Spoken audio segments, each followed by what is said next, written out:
The words sliced through me like broken glass on bare skin.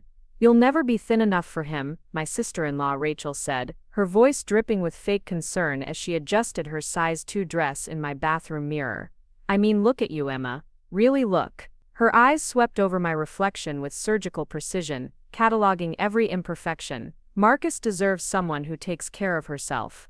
I'm Emma Martinez, 32 years old, and 6 months ago I weighed 215 pounds on a 5'4" frame." Before we jump back in, tell us where you're tuning in from, and if this story touches you, make sure you're subscribed, because tomorrow I've saved something extra special for you. I worked as a pediatric nurse at Seattle Children's Hospital, spending 12-hour shifts caring for sick kids while my own body slowly consumed itself with neglect. My husband Marcus had been deployed overseas for 8 months, and I'd filled the loneliness with takeout containers and Netflix binges. The weight crept on like morning fog, so gradual I barely noticed until Rachel's words shattered my denial. That September evening started innocently enough. Marcus was coming home in 3 weeks for his 2-week leave before his final deployment rotation, and I'd been planning a surprise welcome home party. Rachel had offered to help with decorations, which should have been my first red flag. My sister-in-law never did anything without an agenda, but I was so desperate for family support that I ignored every instinct screaming at me to decline her help. She'd arrived at my small Ballard apartment carrying shopping bags from expensive boutiques, her platinum blonde hair perfectly styled despite Seattle's notorious drizzle. Rachel worked as a social media influencer with 500,000 followers who hung on her every word about fitness, fashion, and living your best life. Her husband Jake, Marcus's older brother, was a successful tech executive who treated her like arm candy at company events. Everything about Rachel's life appeared flawless from the outside, which made her cruelty cut deeper. "I brought some outfit options for you," she'd announced, dumping designer clothes across my bed like she was staging an intervention. "For the party. You'll want to look your best when Marcus sees you for the first time in months." The way she said it made my stomach clench with anxiety. I'd gained 30 pounds since Marcus left, stress eating my way through his absence, while working overtime shifts to avoid coming home to our empty apartment. I'd tried on dress after dress, each one highlighting exactly how much my body had changed. The zipper on a black cocktail dress wouldn't budge past my rib cage. A wrap dress that looked elegant on the hanger transformed me into a lumpy mess.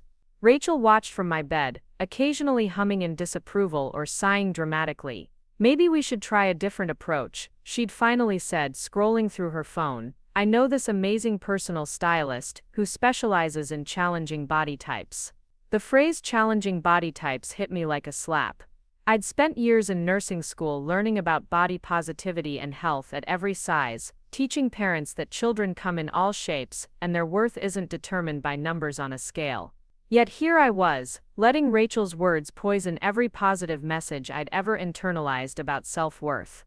"Maybe I should just wear something I already own," I'd said quietly, hanging up the rejected dresses.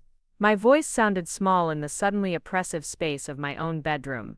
Rachel's reflection caught mine in the dresser mirror, her expression shifting to what she probably thought was compassionate concern. "Emma, honey, we need to talk." She'd patted the bed beside her like she was addressing a child. "I'm saying this because I love you, because you're family. Marcus is coming home to a hero's welcome. He's been overseas, surrounded by fit, disciplined military women. He's been working out constantly, staying in peak physical condition under incredibly stressful circumstances. Don't you think he deserves to come home to a wife who's made an effort?" Each word landed like a physical blow.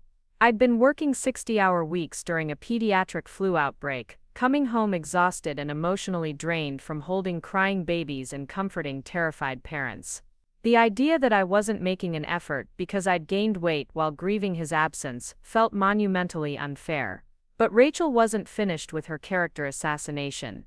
"I'm not trying to be mean," she'd continued, though her tone suggested otherwise.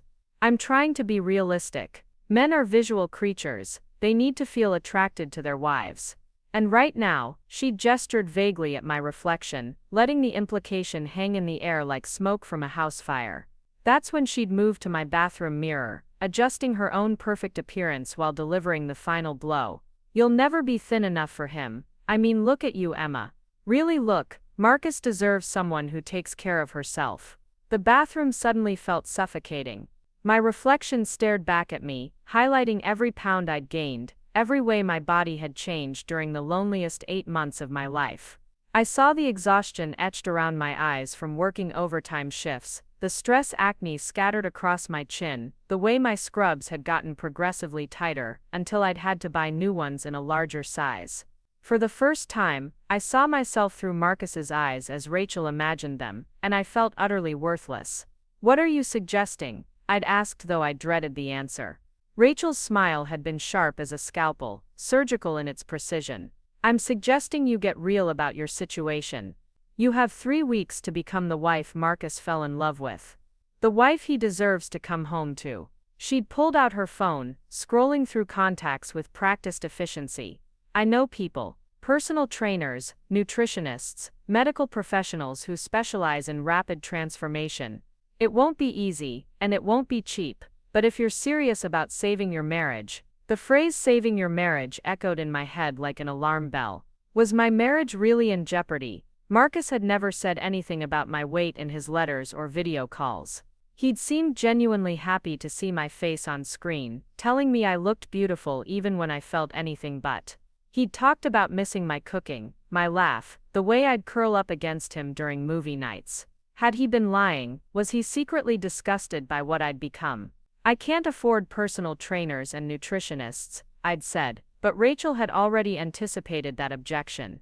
"Consider it an early Christmas present," she'd said, though Christmas was still months away. "Jake's bonus was particularly generous this year, and we believe in investing in family. Besides, think of it as an investment in your marriage. What's the cost of a personal trainer compared to the cost of a divorce?" The word divorce had hung in the air like a threat. I'd never considered that Marcus might leave me over weight gain, but Rachel's certainty planted seeds of doubt that immediately began to sprout. She'd shown me Instagram photos of military wives at base events, all of them impossibly fit and polished. She'd pulled up articles about military divorce rates, about the challenges of deployment, about men who returned home to wives they no longer recognized. "I'm not trying to scare you," she'd said, though fear was exactly what she was cultivating. "I'm trying to prepare you for reality. Military wives have to be strong. They have to be the kind of women their husbands can be proud of at official functions. You'll be attending formal dinners, meeting commanding officers. Do you really want to be the wife everyone whispers about?" I'd imagined walking into a military function, seeing other wives' judgmental glances, hearing whispered comments about how I'd let myself go. The scenario felt vivid and immediate, even though Marcus had never expressed any interest in formal military social events. Rachel had a gift for making her fears feel like inevitable prophecies. "What kind of transformation are we talking about?" I'd asked, hating how defeated I sounded. Rachel's expression had brightened immediately, like she'd been waiting for me to surrender. 40 pounds in 3 weeks is ambitious, but possible with the right approach," she'd said, scrolling through her contacts. "I know this trainer Derek, who specializes in rapid results. And there's this medical weight loss clinic in Bellevue that uses cutting-edge techniques. It's not going to be comfortable, but nothing worthwhile ever is." 40 pounds in 3 weeks, even with my nursing background, I knew that level of weight loss was neither healthy nor sustainable. But Rachel had painted such a vivid picture of my marriage hanging in the balance that rational thought was already becoming secondary to panic. She'd shown me before and after photos of women who'd undergone similar transformations, glossing over the fine print about medical supervision and potential side effects. "The most important thing is mindset," she'd continued, now fully in influencer mode. "You have to want this more than you want anything else. More than comfort food, more than sleep, more than excuses. You have to be willing to completely transform your relationship with your body and with discipline." I'd thought about the pediatric patients I cared for, children fighting battles against diseases they didn't choose, displaying courage that humbled me daily. If sick kids could face chemotherapy with smiles, surely I could face a few weeks of intensive diet and exercise. Rachel had framed this as a battle for my marriage, and I'd never been one to back down from a fight that mattered. "Okay," I'd said, the word coming out like a whisper. "Let's do it." Rachel's smile had been triumphant, predatory almost. She'd immediately started making phone calls, booking appointments, scheduling consultations. Within an hour, she'd arranged my entire transformation timeline. Personal training sessions would start the next morning at 5 a.m. The medical weight loss consultation was scheduled for Tuesday. A nutritionist would deliver meal plans by Wednesday. She'd even arranged for a professional photographer to document my journey for what she called accountability and inspiration. "This is going to be amazing," she'd said, gathering up the rejected dresses. "Think about Marcus's face when he sees the new you. Think about how proud he'll be to introduce you to his unit. You're going to be his trophy wife, Emma. The woman every other soldier wishes he could come home to." The phrase trophy wife had made me uncomfortable, but I'd pushed the feeling aside. If being a trophy wife meant securing Marcus's love and attraction, then maybe that's what I needed to become. Rachel had painted such a compelling picture of transformation and triumph that I'd begun to feel excited despite my exhaustion. After she'd left, I'd stood alone in my bathroom, staring at the same reflection that had prompted her devastating assessment. For the first time in months, I'd really looked at myself through critical eyes.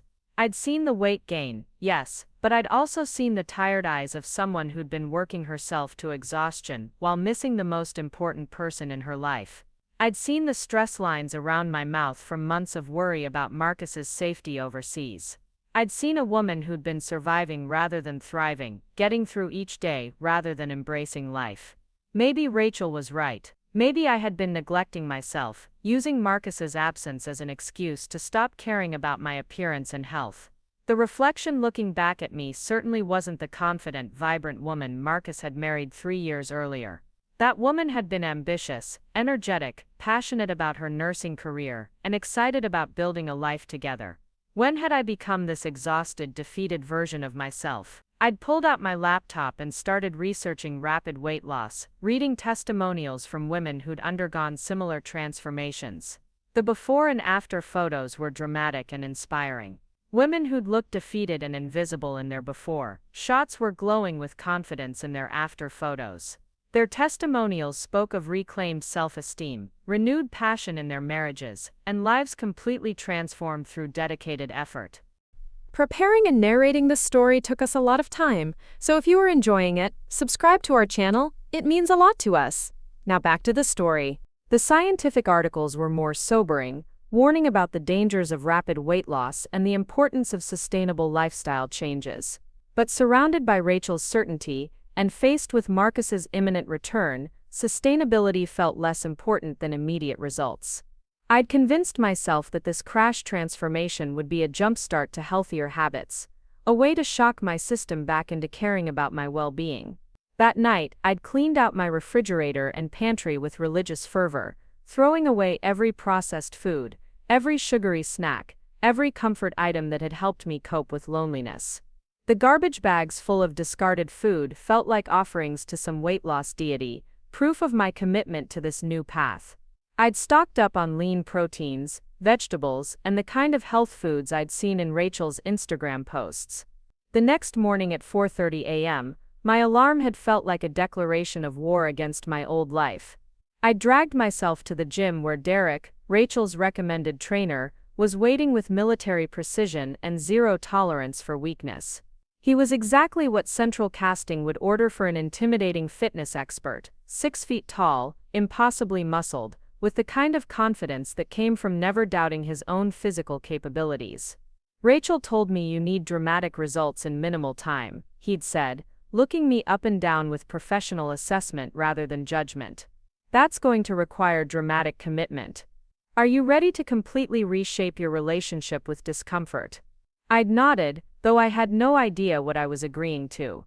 Derek had put me through an assessment that revealed just how out of shape I'd become. Basic movements that should have been effortless left me breathless. Muscles I'd forgotten I had screamed in protest.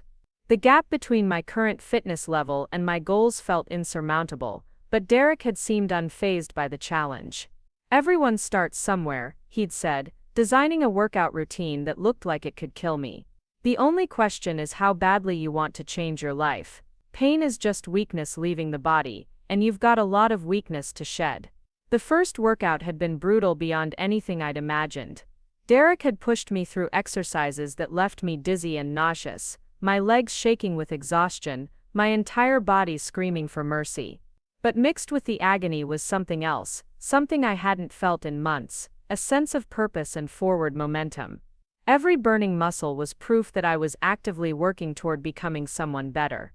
"This is what transformation feels like," Derek had said as I'd collapsed on the gym floor, gasping for air. Uncomfortable, exhausting, sometimes overwhelming, but every person who's ever achieved something meaningful has been exactly where you are right now.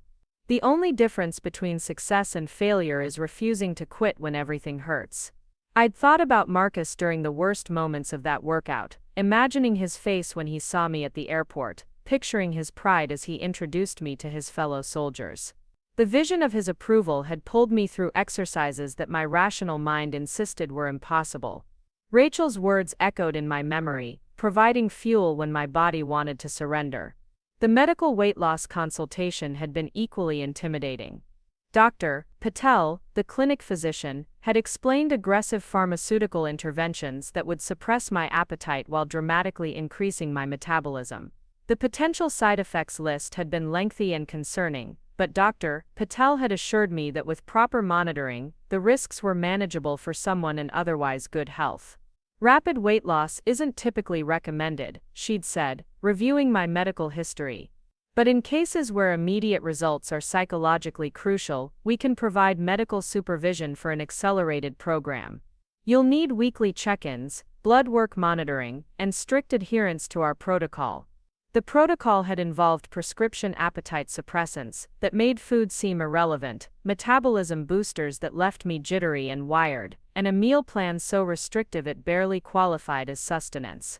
I'd signed waivers acknowledging the risks, driven by Rachel's certainty that my marriage depended on this transformation. The first week had been a blur of 5 a.m. workouts, 12-hour nursing shifts fueled by nothing but determination and pharmaceutical assistance, and evenings too exhausted for anything but meal prep and early bedtime. My body had revolted against the sudden change, leaving me dizzy, irritable, and constantly fighting nausea. But the scale had responded immediately, dropping 8 pounds in 7 days. "See," Rachel had said when I'd updated her on my progress. "I told you this would work, you're already looking different. Marcus is going to be so impressed with your dedication." The validation had felt intoxicating after months of feeling invisible and irrelevant. My scrubs had started fitting better, my face had looked less puffy in mirrors, and for the first time in nearly a year, I'd begun to recognize glimpses of my former self. The woman Marcus had fallen in love with was still there, just buried under months of neglect and emotional eating. By the second week, the weight loss had accelerated even further. The combination of extreme calorie restriction, intensive exercise, and medical intervention had created results that seemed almost miraculous. 13 pounds down in 2 weeks, with visible changes that even my coworkers had begun to notice. The pediatric unit nurses had commented on my increased energy, my improved mood, the way I moved with more confidence through the hospital corridors. "Whatever you're doing, keep it up," my supervisor Janet had said, during a particularly challenging shift with multiple critical patients. "You seem like yourself again, more focused, more present. It's good to see you taking care of yourself." The irony hadn't been lost on me that professional validation was coming precisely when I was engaging in some of the most unhealthy behaviors of my life. But the external rewards had been so immediate and positive that internal warning signs were easy to ignore. Rachel had documented my progress with weekly photos, posting them to her Instagram story, with captions about dedication and family support. "Look at this transformation," she'd written over a comparison photo. "When you decide to invest in yourself, magic happens." So proud of my sister-in-law for choosing growth over comfort. This is what self-love looks like. The comments from her followers had been overwhelmingly positive, filled with fire emojis and praise for my dedication. Women had asked for details about my routine, wanted to know my secrets, treated me like an inspiration rather than a cautionary tale. The attention had been addictive after feeling invisible for so long. But privately, the physical and emotional toll had been mounting. The appetite suppressants had left me unable to sleep, despite exhaustion, my heart racing at random intervals, my hands shaking during delicate nursing procedures. The extreme calorie restriction had affected my cognitive function, making it harder to focus during critical patient care situations. I'd started making small mistakes, forgetting medication timing, struggling to remember patient details that should have been automatic. The psychological impact had been even more complex. On one hand, I'd felt more confident and capable than I had in months, proud of my discipline and visible progress.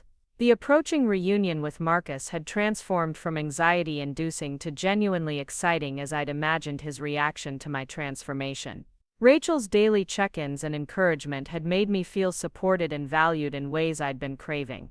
On the other hand, a quiet voice in the back of my mind had begun questioning the sustainability and healthiness of my approach. The medical monitoring at Dr. Patel's clinic had revealed some concerning trends in my blood work, indicators that my body was under significant stress, despite the positive cosmetic changes. My nursing training had provided enough knowledge to recognize warning signs that I'd been choosing to ignore. The breaking point had come during my third week, just 4 days before Marcus's scheduled return. I'd been working a particularly demanding shift in the pediatric ICU when a 7-year-old patient had gone into respiratory distress. The emergency had required immediate action, precise medication calculations, and steady hands for delicate procedures. But my diet and stimulant-addled brain had struggled to perform at the level these children deserved. Standing in that hospital room, watching monitors beep urgent warnings while a child fought for breath, I'd realized that my pursuit of Rachel's approval and my fears about Marcus's attraction had compromised my ability to do the job I loved. The transformation that was supposed to make me a better wife had temporarily made me a worse nurse, and that realization had hit me harder than any cruel comment about my appearance. The child had recovered fully, thanks to the quick intervention of my colleagues and the pediatric intensive care team. But the incident had forced me to confront the cost of rapid transformation, the way chasing external validation had affected my core identity and professional competence. I'd spent 3 years building a reputation as a skilled, caring pediatric nurse, and I'd nearly compromised that reputation in pursuit of becoming someone Rachel thought Marcus would find attractive. That evening, exhausted and emotionally drained, I'd stood in my bathroom looking at the same mirror where Rachel had delivered her devastating assessment 3 weeks earlier. The reflection looking back at me had been dramatically different. I'd lost 22 pounds, dropped 2 dress sizes, and achieved the kind of rapid transformation that fitness magazines promised but rarely delivered. By any conventional measure, Rachel's plan had been a stunning success. But the woman in the mirror hadn't looked healthy or vibrant. She'd looked hollow-eyed and gaunt, her skin pale from malnutrition, her expression strained from weeks of extreme self-denial. The confidence I'd expected to gain from weight loss had been overshadowed by the exhaustion and physical stress of unsustainable habits. I'd looked like someone who'd been through an ordeal, rather than someone who'd discovered self-love. For the first time in weeks, I'd allowed myself to really think about Marcus, not as the judgmental figure Rachel had painted, but as the man I'd actually married. The Marcus I knew had fallen in love with my compassion, my intelligence, my dedication to helping sick children heal. He'd been attracted to my confidence and humor, my ability to find joy in small moments and meaning in challenging work. Physical attraction had been part of our relationship, but it had never been the foundation. Marcus had married a pediatric nurse who saved children's lives, not a woman whose primary value was her dress size. He'd chosen me when I was confident in my own skin, passionate about my career, and secure in our partnership. The woman Rachel had convinced me I needed to become felt like a hollow imitation of the person Marcus had actually fallen in love with. Standing there in my bathroom, 22 pounds lighter but feeling more lost than ever, I'd finally understood that Rachel's cruel words hadn't been about helping me or saving my marriage. They'd been about power, about making herself feel superior by convincing me I was inadequate. She'd exploited my insecurities and isolation to remake me in an image she'd found more acceptable, regardless of the cost to my health or happiness. The realization had been both devastating and liberating. Devastating because it meant acknowledging that I'd spent 3 weeks punishing my body based on lies and manipulation. Liberating because it meant I could stop the self-destruction and start rebuilding based on truth and self-respect. The woman in the mirror deserved better than the treatment I'd been giving her, regardless of her dress size. I'd pulled out my phone to text Marcus, then realized I had no idea how to explain what I'd been through without sounding completely unhinged. How could I tell him that his sister-in-law had convinced me he'd find me too fat to love? How could I admit that I'd spent 3 weeks risking my health and compromising my nursing skills to lose weight for a reunion he'd never suggested needed physical transformation? Instead, I'd started with a different kind of transformation. I'd thrown away the appetite suppressants and metabolism boosters, despite having spent hundreds of dollars on them. I'd canceled my remaining sessions with Derek, forfeiting the money Rachel had paid in advance. I'd scheduled an appointment with my regular physician to address the health impacts of my crash diet and get back on a sustainable path. Most importantly, I'd decided that Marcus deserved to come home to the real me, not some manufactured version designed to meet his sister-in-law's standards. If he had concerns about my weight or appearance, we could address them together as partners who loved and supported each other. If he didn't have those concerns, then I'd spent 3 weeks torturing myself based on someone else's projections and insecurities. The night before Marcus's return, I'd tried on the black dress that wouldn't sip 3 weeks earlier. It had fit perfectly, the rapid weight loss having achieved exactly what Rachel had promised. But wearing it hadn't felt like victory. It had felt like costume, like playing a role rather than expressing my authentic self. The dress looked beautiful, but the woman wearing it felt like a stranger. I'd hung the dress back in my closet and chosen something else entirely, something that felt more like me. A casual sundress in bright yellow that had always made me feel happy and confident, regardless of my size. Marcus was coming home from 8 months overseas, and what he needed wasn't a trophy wife and designer clothes. He needed his partner, his best friend, the woman who'd supported his military career while building her own meaningful profession. Rachel had tried to convince me that love was conditional, that Marcus's affection depended on maintaining a specific appearance and meeting arbitrary standards. But as I'd prepared for his homecoming, I'd remembered that real love was actually the opposite. It was choosing each other despite imperfections, supporting growth without demanding transformation, and finding beauty in authenticity rather than artifice. The woman Marcus had married wasn't perfect, but she'd been real. She'd been someone worth loving for reasons that had nothing to do with dress size or Instagram-worthy appearances. And if 3 weeks of extreme measures had taught me anything, it was that trying to become someone else's idea of perfect was a recipe for losing yourself entirely. As I'd fallen asleep the night before Marcus's return, I'd felt more nervous about seeing Rachel again than about reuniting with my husband. She'd invested so much time and energy in my transformation, had documented it for her social media followers, had treated it as proof of her ability to improve people's lives. How would she react when I told her that her intervention had actually made me realize how much I valued my authentic self? The bigger question was what would happen when she saw the results she'd orchestrated used for purposes she'd never intended. Rachel had created what she thought was a perfect military wife, someone who would validate her beliefs about women's value and men's desires. But I was planning to use my newfound confidence and self-knowledge in ways that had nothing to do with pleasing anyone else. Rachel had no idea that her cruel manipulation would ultimately backfire in spectacular fashion. She'd thought she was reshaping me into someone more acceptable, someone who would reflect well on the family and confirm her worldview. Instead, she'd accidentally given me the tools and motivation to build something that would challenge everything she believed about women, relationships, and what it meant to be truly powerful. Tomorrow Marcus would come home to a wife who'd learned important lessons about self-worth, authentic relationships, and the difference between transformation and self-improvement. But more importantly, Rachel was about to discover that her attempt to diminish me had actually awakened something she'd never bargained for. Something that would ultimately make her the jealous one, watching from the sidelines as I built the life I'd always deserved. The airport felt like walking into a dream I'd been rehearsing for weeks. Marcus emerged from the gate, looking every inch the soldier Rachel had described, his uniform crisp despite the long flight, his shoulders broader than I remembered. But when his eyes found mine across the crowded terminal, something in his expression wasn't what I'd been expecting. Instead of the appreciation Rachel had promised, I saw confusion flickering across his features as he took in my dramatically altered appearance. Emma?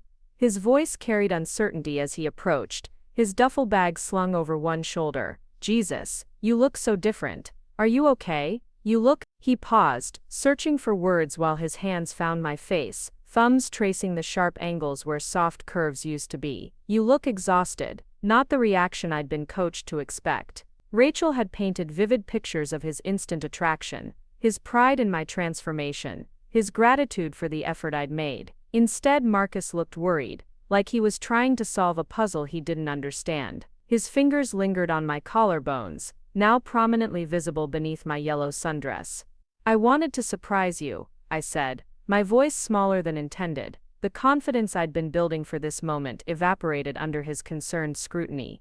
I've been working really hard while you were gone. Rachel helped me get in the best shape of my life. Something shifted in Marcus's expression at the mention of his sister-in-law's name. His jaw tightened almost imperceptibly, a reaction I'd learned to recognize during our 3 years of marriage. It was the same expression he wore when discussing his family's more challenging members, a combination of resignation and frustration. Rachel was involved in this.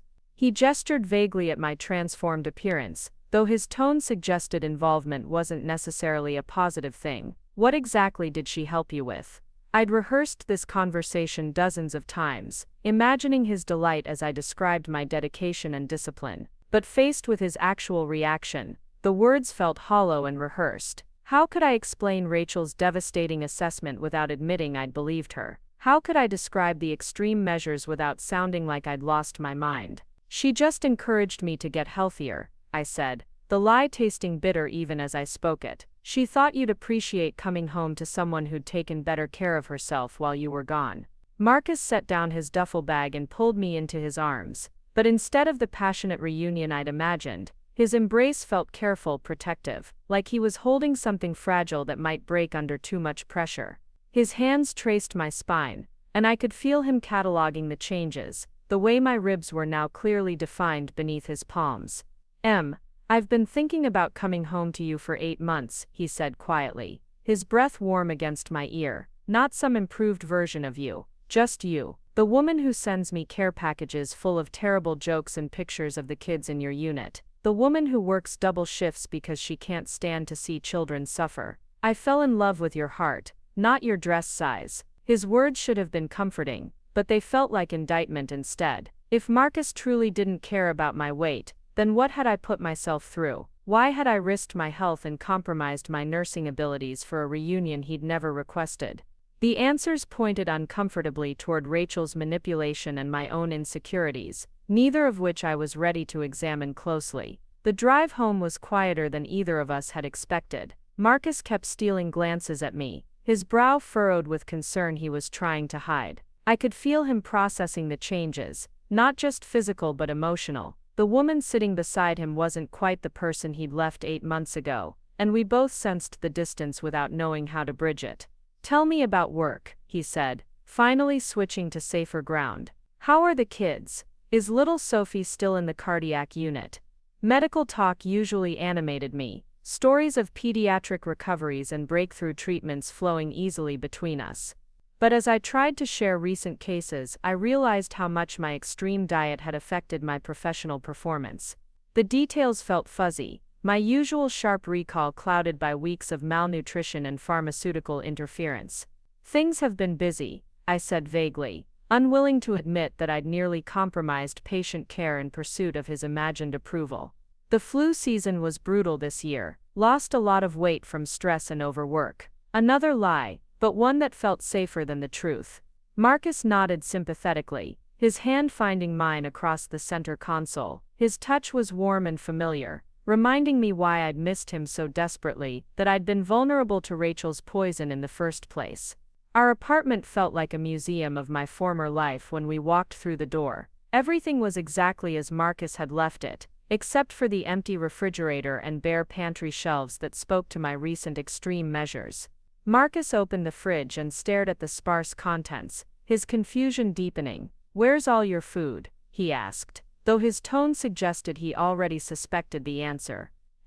Please tell me you've been eating." I'd planned to cook his favorite meal for our reunion dinner, but my extreme diet had eliminated most of the ingredients from my kitchen. Instead, I'd stocked up on the kind of pristine health foods that looked impressive but felt like punishment to prepare. Quinoa and kale, where he was expecting lasagna and garlic bread.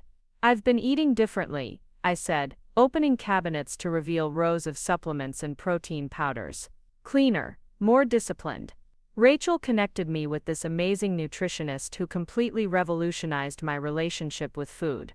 Marcus picked up one of the supplement bottles, reading the label with growing alarm. The metabolism boosters I'd hidden before his arrival were gone, but evidence of my extreme measures remained scattered throughout the kitchen. Meal replacement shakes, appetite suppressants and calorie-counting apps open on my tablet told a story I wasn't ready to narrate. Jesus, Emma, what did Rachel talk you into? His voice carried an edge I rarely heard, anger simmering beneath concern. This looks like an eating disorder, not a healthy lifestyle change. The accusation hit like a physical blow, partly because it contained more truth than I wanted to acknowledge. The past 3 weeks had involved behaviors I'd never have accepted from patients' parents, extremes I'd have immediately flagged as concerning if I'd observed them in someone else's life. It's not an eating disorder, I protested, though my voice lacked conviction. It's discipline. It's finally taking control of my health instead of making excuses. Rachel helped me realize I'd been using your deployment as an excuse to neglect myself. Marcus sat down heavily at our kitchen table, still wearing his travel clothes, exhaustion replacing the excitement I'd seen at the airport. His homecoming was supposed to be joyful, celebratory, the culmination of months of anticipation. Instead, he looked like a man trying to solve a problem he'd never expected to encounter. Rachel has been married to my brother for 2 years, he said quietly, his words careful and measured. In that time, she's managed to convince Jake that his job performance determines his worth as a man, that their house isn't big enough, that his friends aren't successful enough to associate with. She's systematically isolated him from everyone who knew him before she came along. I'd never heard Marcus speak so directly about Rachel's manipulative tendencies, though I'd observed them firsthand during family gatherings. She had a gift for identifying people's insecurities and weaponizing them, always under the guise of helpful concern. But hearing it described so clearly made my own experience feel less like personal weakness and more like calculated attack. She told me you deserved someone who took care of herself, I said, the admission feeling like pulling glass from a wound. She said military wives needed to be the kind of women their husbands could be proud of at official functions. She made it sound like my weight gain was disrespectful to your service. Marcus's expression darkened, anger replacing confusion as he understood the scope of his sister-in-law's interference. His hands clenched into fists on the table, the kind of controlled fury I'd only seen him display when discussing military bureaucracy or political corruption. That manipulative bitch, he said, his voice deadly quiet. She used my deployment against you. She knew you were isolated and vulnerable, and she used that to make you hate yourself. Hearing him articulate what I'd begun to suspect felt like permission to acknowledge the full extent of Rachel's cruelty. She hadn't been helping me become a better wife. She'd been reshaping me into someone who would validate her worldview about women's value and men's desires. My transformation had been less about my marriage and more about her need to control and diminish. I wanted to be someone you'd be proud of, I said, tears finally coming after weeks of pharmaceutical-induced emotional numbness. I missed you so much, and I was so afraid that I'd become someone you wouldn't want to come home to. Marcus moved to kneel beside my chair, his hands gentle on my face as he forced me to meet his eyes. The anger was still there, but now it was clearly directed at Rachel rather than me. His thumbs wiped away tears I hadn't realized were falling. I've been carrying your picture in my helmet for 8 months, he said, his voice thick with emotion. Not some fantasy version of you, but the actual photo from our anniversary dinner last year. You in that green dress, laughing at something stupid I said, your eyes bright with happiness. That's the woman I've been dreaming about coming home to. The green dress he mentioned was hanging in our closet, 2 sizes too large after my dramatic weight loss. I'd considered wearing it for his homecoming but dismissed it when I'd realized how poorly it would fit my altered frame. The irony wasn't lost on me that the image he'd been carrying was of the woman Rachel had convinced me wasn't good enough. She showed me pictures of military wives. I continued, needing to purge the poison Rachel had planted. All of them impossibly fit and perfect. She said you'd been surrounded by disciplined military women overseas, and that you'd compare me to them. Marcus laughed, but it was bitter rather than amused. The women on my base were colleagues, professionals I respected for their competence and dedication. Not once in 8 months did I think about their bodies or compare them to my wife back home. The idea that I'd evaluate you based on your resemblance to random military personnel is so fundamentally insulting, I don't even know where to start. His words highlighted how deeply Rachel's manipulation had distorted my thinking. She'd convinced me that men were primarily visual creatures, that attraction was the foundation of lasting relationships, that physical perfection was required to maintain love.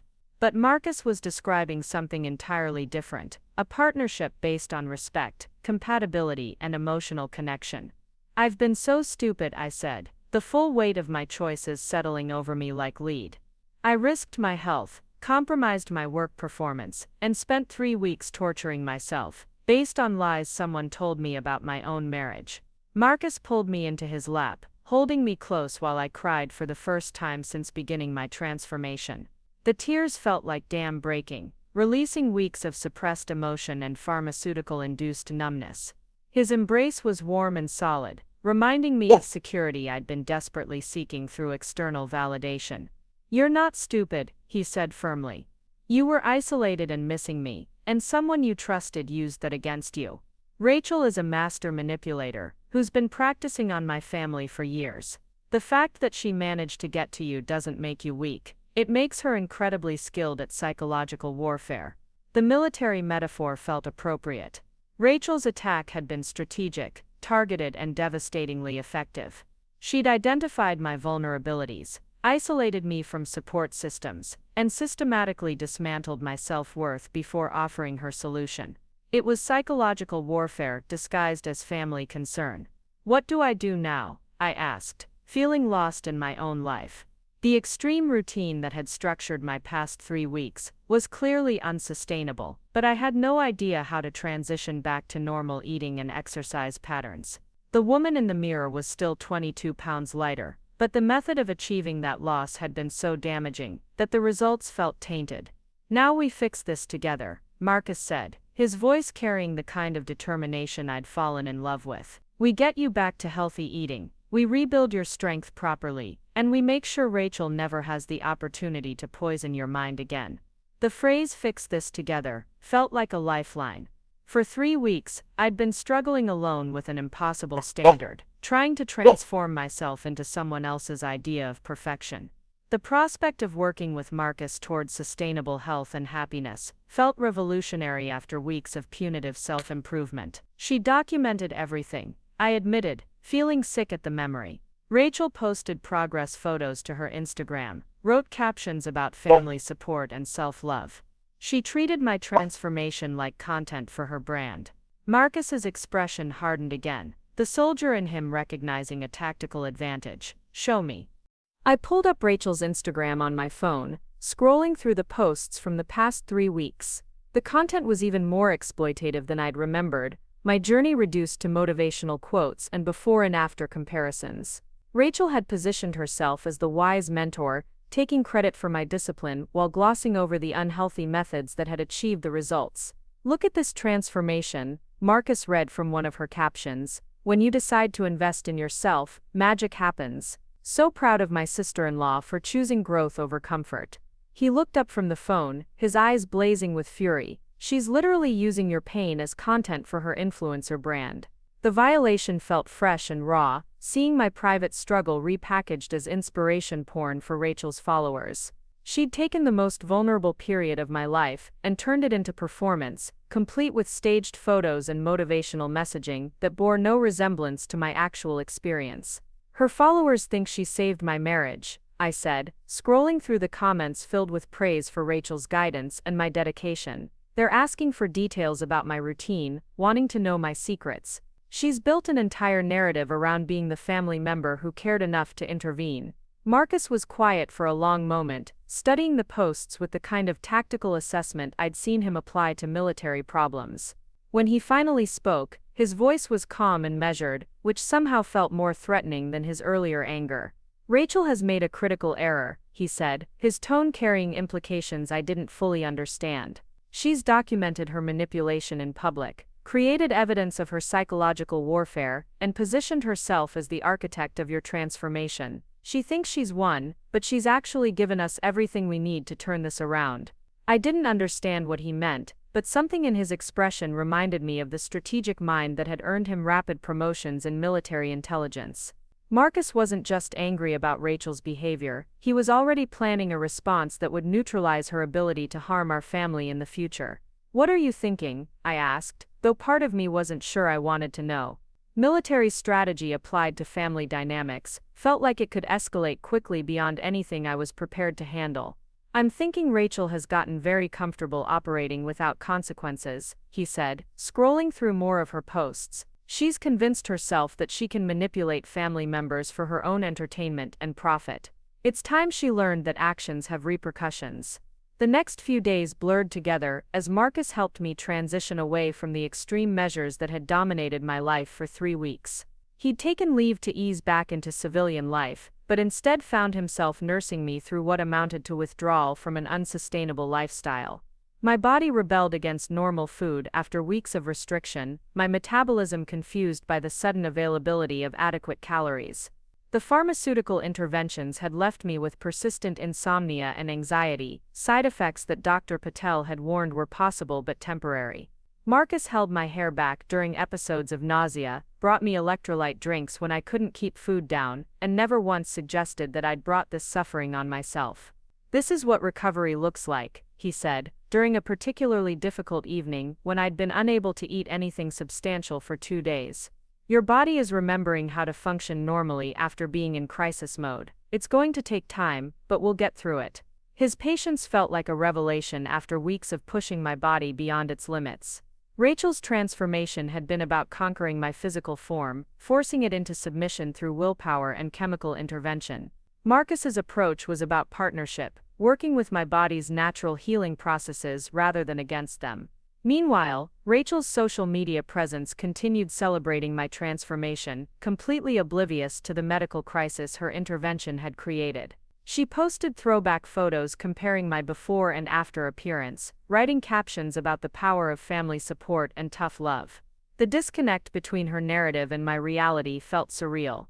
"She thinks she's won," Marcus observed, watching me scroll through her latest posts. "She's convinced herself that she successfully improved your life and our marriage. She has no idea that her victory is about to become her downfall."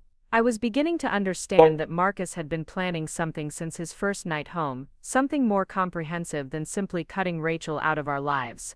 His military background had taught him that effective responses to attacks required careful preparation and strategic timing.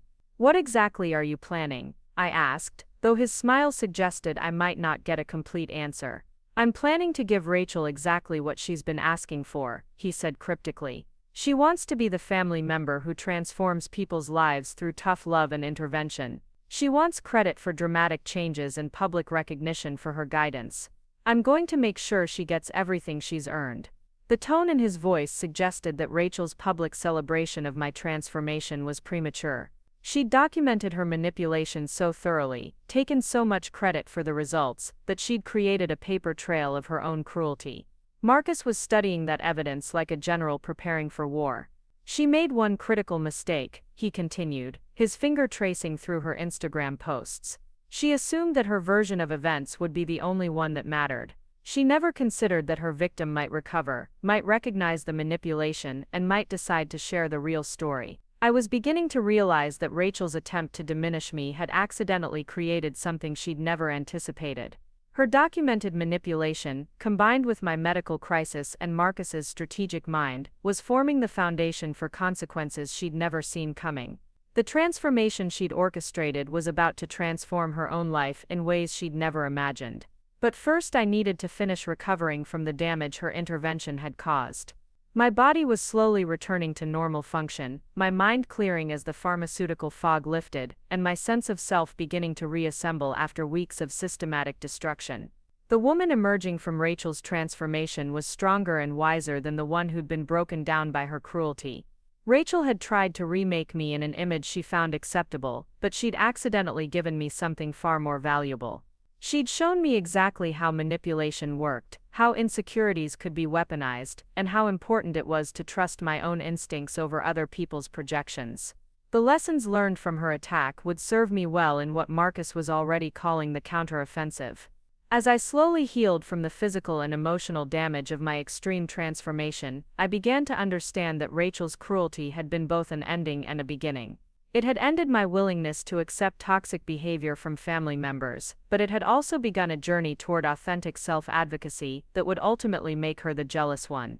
The woman she'd tried to control was about to become someone she'd never expected, someone who would use Rachel's own tactics against her in ways that would expose her manipulation to everyone who'd been fooled by her caring facade. Rachel thought she'd won by documenting my transformation, but she'd actually created the evidence that would document her own downfall. The opportunity came 3 weeks after Marcus's return, at Jake and Rachel's anniversary dinner party. Rachel had insisted on hosting, positioning the event as a celebration of family unity and her successful mentorship of my transformation. She'd even hired a professional photographer, ostensibly to capture family memories, but actually to document her triumph for social media content. I'd spent the morning getting ready with Marcus's help, choosing an outfit that struck the perfect balance between confidence and authenticity.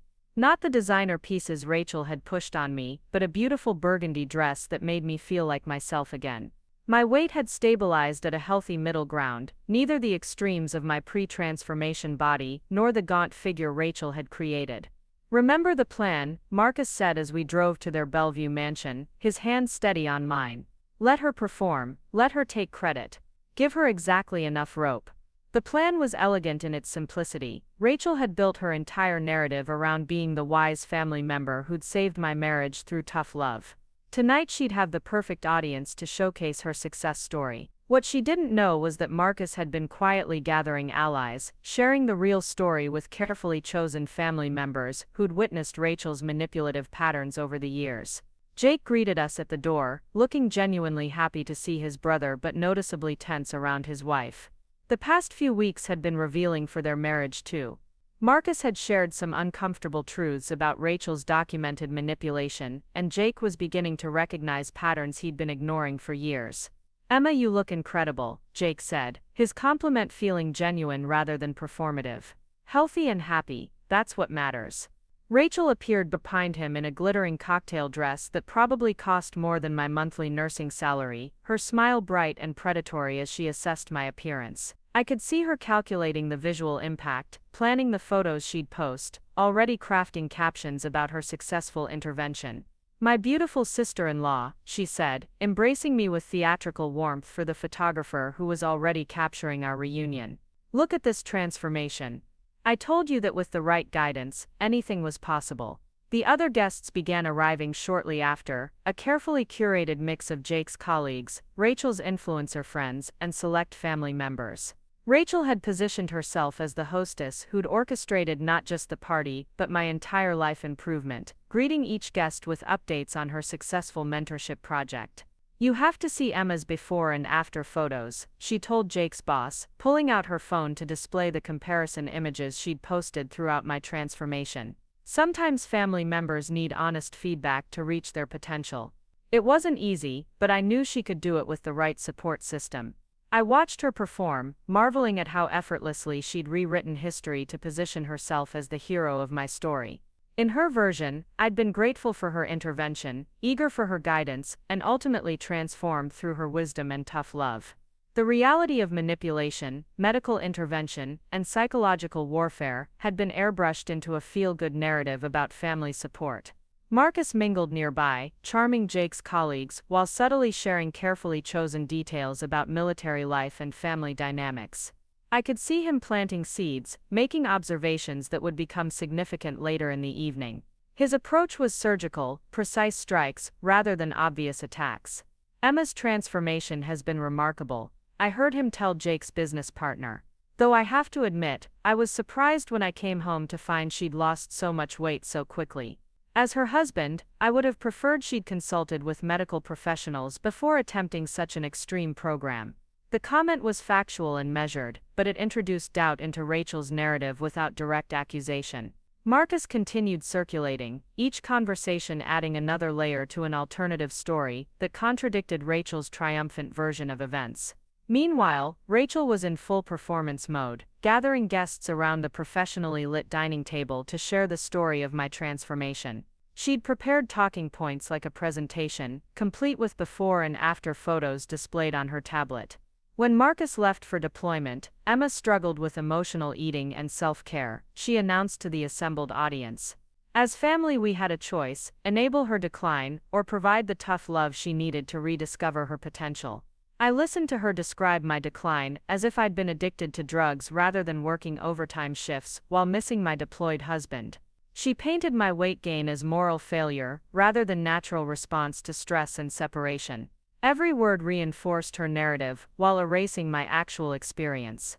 The intervention wasn't easy, Rachel continued, her tone suggesting she'd made difficult sacrifices for my benefit. Sometimes love means having hard conversations. Emma needed someone to hold up a mirror and show her what she'd become. The phrase "what she'd become" hung in the air like an accusation. Several guests shifted uncomfortably, sensing the cruelty beneath Rachel's motivational language. Marcus caught my eye from across the room, his slight nod indicating that everything was proceeding according to plan. I connected Emma with the best professionals, Rachel went on, now fully invested in her role as transformation guru. Personal trainers, nutritionists, medical specialists, money was no object when it came to helping family reach their potential. What she didn't mention were the extreme measures, the pharmaceutical interventions, the unsustainable restrictions that had left me medically compromised. She'd sanitized the process into something that sounded reasonable, rather than describing the punitive crash program she'd actually orchestrated. The results speak for themselves, she concluded, gesturing toward me like I was a prize she'd won. Emma lost 22 pounds in 3 weeks and completely transformed her relationship with health and discipline. Most importantly, Marcus came home to a wife he could be proud of. The final comment was her fatal error. Marcus had been waiting for exactly that sentiment, the explicit statement that my value as a wife was contingent on my appearance and his pride was dependent on my physical transformation. It was the opening he'd been preparing for since his first night home. "That's an interesting perspective, Rachel," Marcus said, his voice carrying military authority that commanded attention. "Since you've shared your version of Emma's transformation, perhaps it's time the family heard the complete story." The room grew quiet, sensing a shift in dynamics that no one had anticipated. Rachel's confident smile faltered slightly, uncertainty flickering across her features as Marcus moved to stand beside me. "My wife is a pediatric intensive care nurse who saves children's lives for a living," Marcus began, his voice calm but carrying implications that made several guests lean forward. "When I left for deployment, she was confident, competent, and passionate about her career. The woman I came home to had been convinced she was inadequate, that our marriage was in jeopardy, and that her value as a person was determined by her dress size."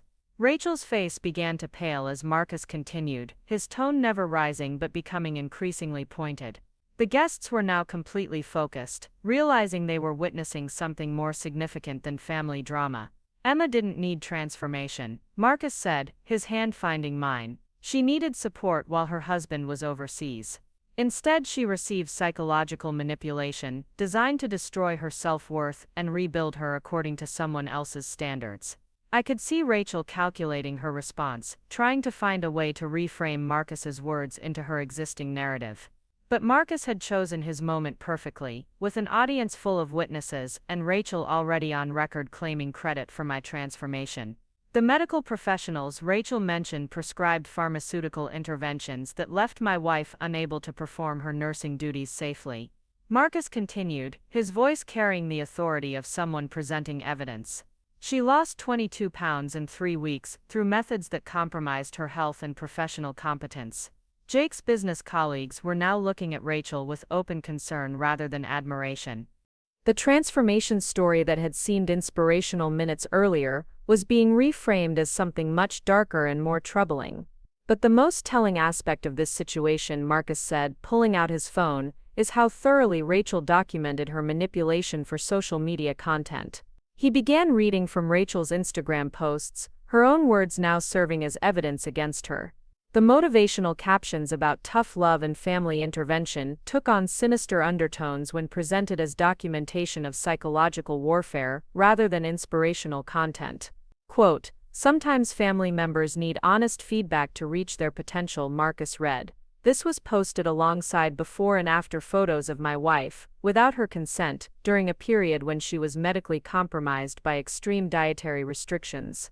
Rachel finally found her voice, though it came out higher and more defensive than her usual confident tone. "I was helping Emma become her best self. Everything I did was motivated by love and concern for her marriage." "Love doesn't convince someone they're inadequate," Marcus replied, his military training evident in his calm demolition of her defense. "Concern doesn't document someone's vulnerability for social media profit. What you did was identify my wife's insecurities during a difficult period and weaponize them for your own entertainment." The photographer Rachel had hired was still capturing everything, though I suspected these weren't the images she'd planned to share with her followers. Her anniversary party was becoming the public exposure of her manipulative tactics, witnessed by exactly the audience she'd hoped to impress. "Emma never asked for your intervention," Marcus continued. "She was managing deployment separation in her own way, working overtime to help sick children while missing her husband. You convinced her that natural weight fluctuation was moral failure and that our marriage was conditional on her maintaining your aesthetic standards." Several guests were now looking at their phones, probably checking Rachel's social media accounts with new understanding of what they were actually seeing. The inspiring transformation content was being recontextualized as evidence of manipulation and exploitation. Jake stepped forward, his face reflecting dawning comprehension of what had actually transpired. "Rachel, is this true? Did you really tell Emma that Marcus wouldn't love her if she didn't lose weight?" The direct question from her husband seemed to break something in Rachel's composure, her carefully maintained facade cracked, revealing the desperate need for control that had driven her behavior. "Jake, you don't understand," she said, her voice rising with panic.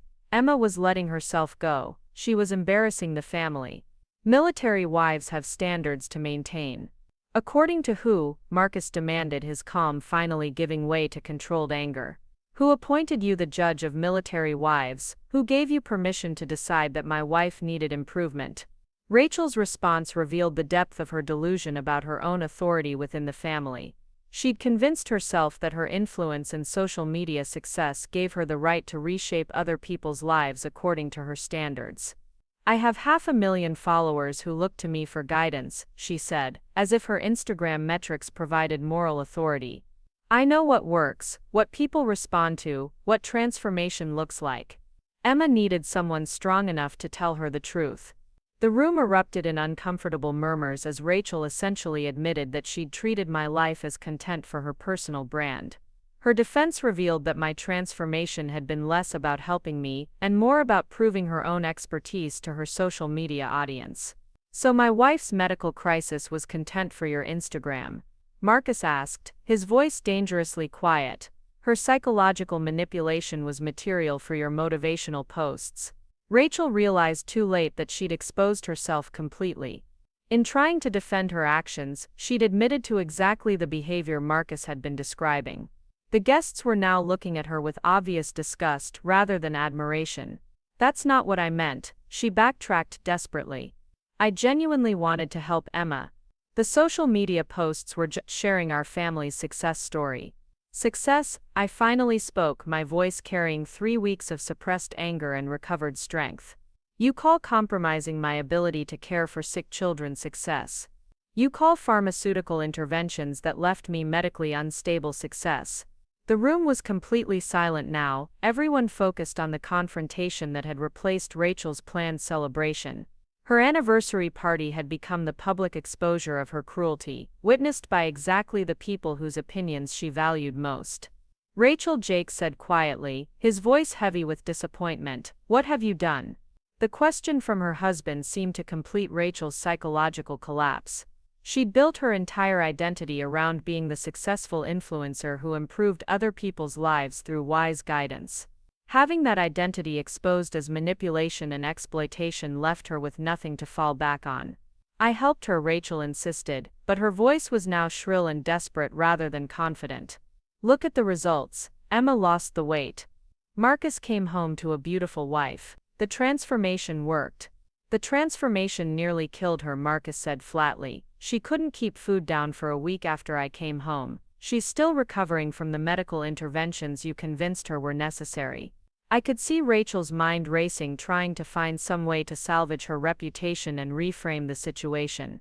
But Marcus had systematically dismantled every aspect of her defense, using her own documented behavior as evidence against her. Furthermore, Marcus continued, pulling out printed screenshots, "You've been profiting from my wife's psychological manipulation. These Instagram posts generated sponsored content opportunities, brand partnerships, and speaking engagements. You literally monetized her suffering." The revelation that Rachel had been making money from my transformation added another layer of exploitation to her behavior.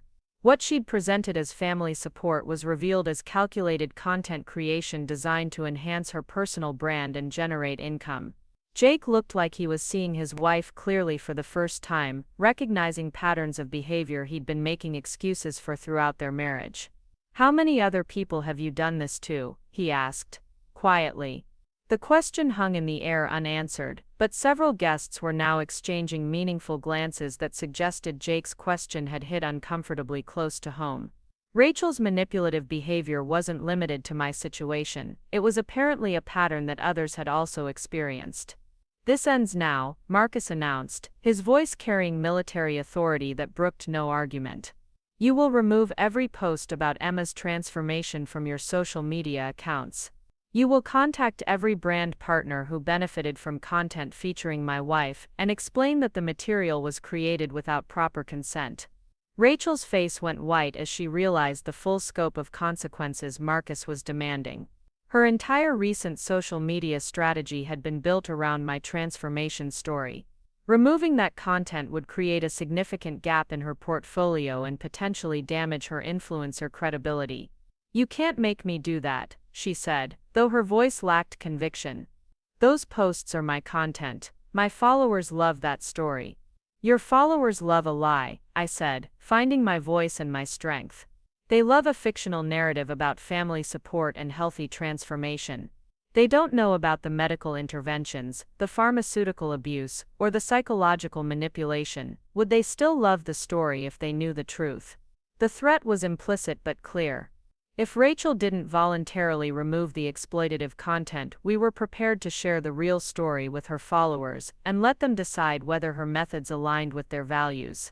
Marcus pulled out his phone and began typing, his fingers moving quickly across the screen. "I'm documenting tonight's conversation for our records," he announced.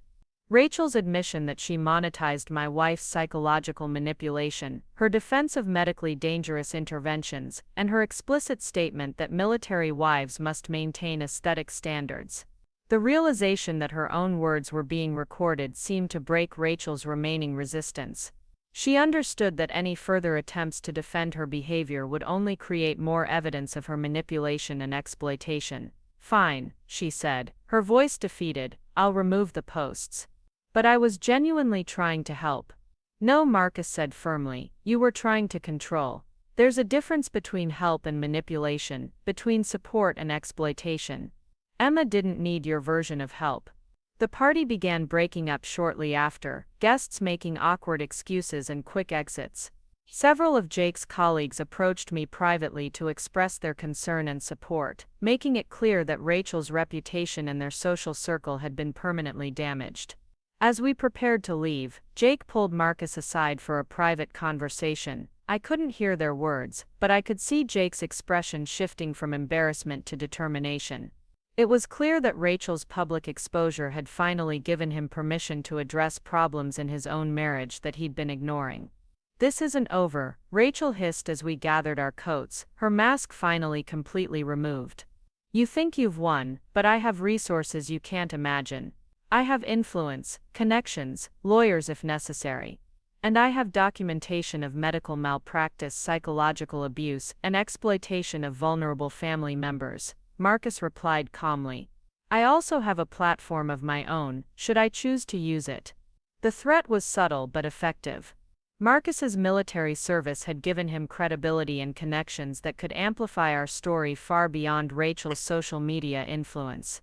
Her 500,000 followers meant nothing compared to the reach of military family networks and medical professional communities. 6 months later, Rachel's influencer career was in shambles. The removal of my transformation content had created questions from her followers that she couldn't answer without admitting to manipulation and exploitation. Several other family members had come forward with their own stories of Rachel's psychological manipulation, creating a pattern of behavior that destroyed her credibility. Jake had filed for divorce within 2 months of the anniversary party, finally acknowledging that his wife's behavior was psychologically abusive rather than merely controlling. The financial settlement had required Rachel to liquidate most of her luxury lifestyle, including the Bellevue mansion where she'd planned to document her triumph over my inadequacy. Meanwhile, my nursing career had flourished beyond anything I'd imagined possible. The experience with Rachel had taught me to recognize manipulation tactics, making me particularly effective at advocating for vulnerable patients and families. Hospital administration had promoted me to a specialist position developing protocols for identifying and addressing psychological abuse in pediatric healthcare settings. Marcus and I had used our experience to create educational content about manipulation in military families, helping other spouses recognize and resist psychological warfare disguised as family concern. Our story had reached thousands of military families, providing tools for maintaining healthy relationships despite deployment stress and family interference. But the most satisfying transformation had been my own relationship with confidence and self-worth. Rachel's attempt to destroy my self-esteem had accidentally taught me to value my own judgment over external validation. Her manipulation had been so extreme that recovery required developing psychological resilience I'd never possessed before. The woman Rachel had tried to control no longer existed. In her place was someone who understood manipulation tactics, recognized psychological warfare, and refused to accept toxic behavior regardless of its source. Rachel had intended to make me smaller, more manageable, more dependent on her approval. Instead, she'd created someone who would never again allow anyone to weaponize her insecurities for their own purposes. 3 years later, I received a message through social media from someone claiming to be Rachel's current roommate. Apparently, Rachel had been telling people that her former sister-in-law had destroyed her life through lies and manipulation. She'd positioned herself as the victim of a vindictive family conspiracy, rather than acknowledging her own behavior. The message included screenshots of Rachel attempting to rebuild her influencer career by sharing her own transformation story. She'd rebranded herself as a victim of family psychological abuse, using our confrontation as content for a comeback narrative about surviving toxic relationships and recovering from false accusations. I showed the message to Marcus, who laughed with genuine amusement rather than anger. Rachel's inability to accept responsibility for her actions had become a source of entertainment rather than concern. Her continued attempts to manipulate reality only reinforced our decision to cut her completely out of our lives. "She's still trying to monetize drama," Marcus observed, scrolling through Rachel's latest posts. "Some people never learn that actions have consequences. But we had learned. We'd learned that family relationships require boundaries, that love doesn't involve tearing people down to build them back up, and that authentic transformation comes from internal motivation rather than external pressure." Rachel's cruelty had accidentally taught us lessons about resilience, self-advocacy, and the difference between support and manipulation. The woman she'd told would never be thin enough for her husband had become someone who understood that worth wasn't determined by dress size, that love wasn't conditional on physical appearance, and that the most important approval was the kind that came from within. Rachel had tried to make me smaller, but her manipulation had ultimately made me larger than she'd ever imagined possible. Up next, you've got 2 more standout stories right on your screen. If this one hit the mark, you won't want to pass these up. Just click and check them out.